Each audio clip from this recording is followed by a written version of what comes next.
حضور اگر اجازت ہو پہلے آپ نے اجازت مانگی تھی پہلے سوال کے لیے، اب کیوں مانگ رہے ہیں؟ اچھا ہیں کوئی بری بات کہنی ہے؟ نہیں ہاں پھر کیا اسی سے وہ یہ ہے کہ کیا جنگل میں رہنا ہی مذہبی اقدار کے خلاف بات ہے؟ کیا ہمیں ان قوموں کو جنگلوں سے نکالنا چاہیے یا؟ یہ آپ کا سوال ہی عجیب سا ہے. کس نے کہا ہے کہ جنگل میں رہنا اقدار کے خلاف ہے؟ کئی لوگ تو خدا کی تلاش میں جنگلوں میں چلے جاتے ہیں اور وہیں ان کو ملتا بھی ہے. پھر یہ تو مزاج کے فرق ہیں، مگر ان کی زندگی کو پہلے سے بہتر بنانا یہ مقصد ہے.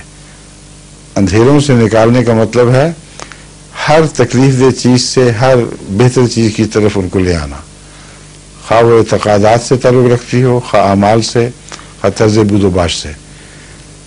تو جب ان کو آپ بہتری کے سامان کریں گے تو لازماً اس کے نتیجے میں کچھ وہ اندھیروں میں رہنے کے عادی لوگوں کو کچھ روشنی میں رہنے کی عادت بھی ڈالیں گے.